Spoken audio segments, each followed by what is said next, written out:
Voici la recette de ma babka express matcha pistaché fruits rouges. Elle est dans la description et les ingrédients sont listés tout à la fin.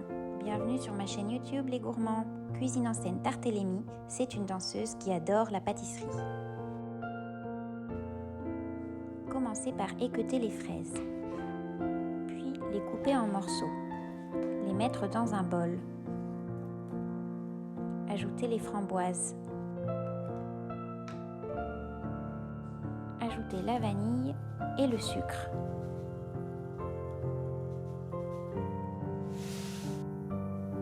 Ajoutez les graines de chia et mixez à l'aide d'un mixeur plongeant. Vous devez obtenir un mélange bien lisse. Lorsque votre confiture entre guillemets a cette texture, réservez-la au frais. Dans le bol d'un robot, mettre le sucre et le lait. Ajoutez la levure sèche de boulanger ainsi que la farine. Choisissez un thé matcha en poudre de très bonne qualité et ajoutez-le.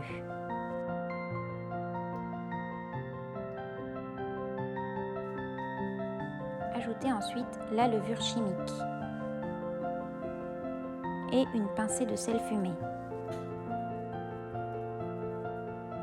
Ajoutez le beurre fondu.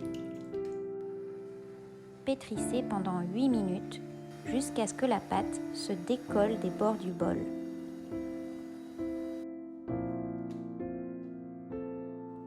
Voici la texture obtenue.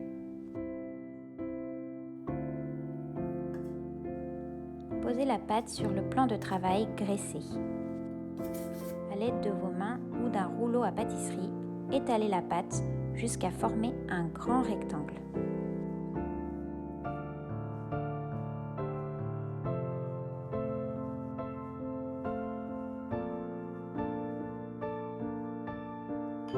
Sortez la confiture du frigo et étalez-en un peu sur votre rectangle de pâte. Pensez à laisser une marge de quelques centimètres de chaque côté pour éviter les débordements. Saupoudrez toute la surface de pistache et commencez à rouler la pâte.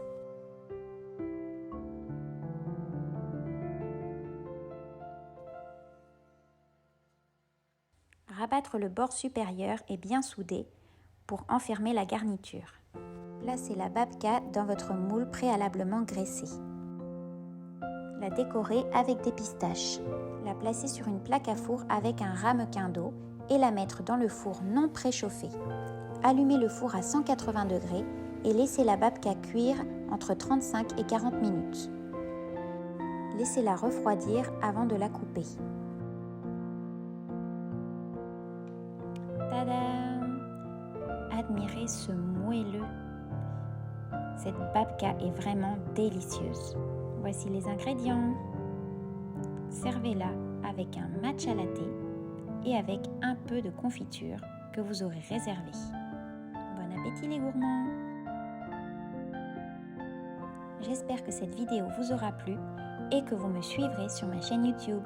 À bientôt!